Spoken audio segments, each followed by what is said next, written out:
Parole was denied for a man convicted of deliberate homicide in Yellowstone County, not once, but twice. Tonight, we have the details and a recap of the case, which dates back to the late 90s. Hello and good Tuesday evening, everyone. Thank you for joining us. My name is John Martin. So here's a recap of the timeline of this case, which again dates back to the late 90s. Timothy Fields shot Kenneth Edwards 5 times in November of 1998. After discovering Edwards was having an affair with his wife. During his trial a year later, his defense attorneys argued Fields was in acute emotional distress. They lined up 2 expert witnesses to speak to that effect, but when one of the experts was delayed in their arrival to trial, the court denied the defense a recess to allow the expert to testify. There was also an issue with a juror that came up after the jury was selected when he explained he believed he knew the victim. The defense attorney did not challenge the juror's appointment, which Fields later argued was ineffective assistance of counsel.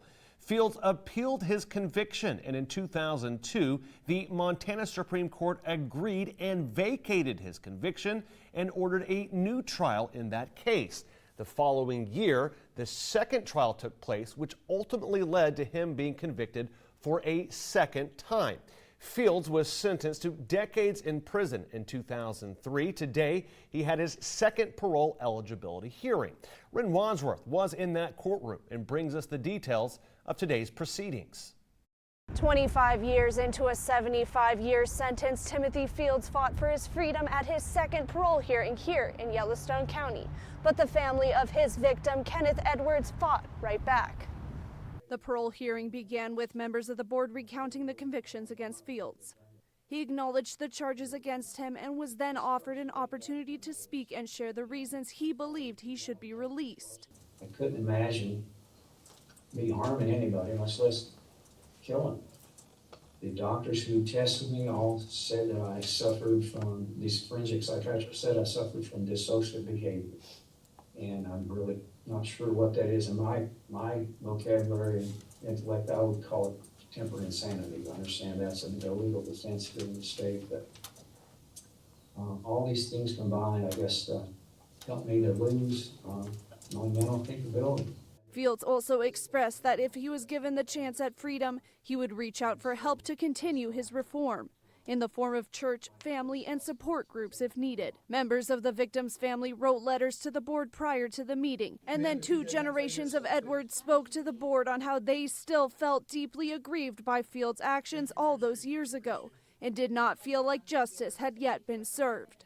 The crime aside, even just in this conference today, his body language, his what seemed to be to me pure lack of remorse, he was the victim in his statement.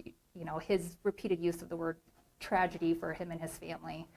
He is certainly not the victim, and the tragedy was of his making by his own hand towards the Edwards family. And 25 years is hardly enough for the life that he stole and will never get back. Yellowstone County Deputy Attorney Ed Zink also said he felt that Fields was still not ready to be reintroduced to society yet and pointed out to the board, who was new to the case, that Fields had left out critical details in his recounting of the night of the homicide. After hearing all testimony for Fields' case from citizens and criminal justice authorities, the board denied parole due to both the nature and severity of his multiple crimes. Board member Brad Newman also expressed his concern for how his release could impact certain individuals and the Edwards family in particular. Fields is scheduled for another parole hearing in 6 years' time. And by 2030, the board says they expect Fields to do more reflection and work on himself before parole is possible. Ren Wadsworth, Nonstop Local.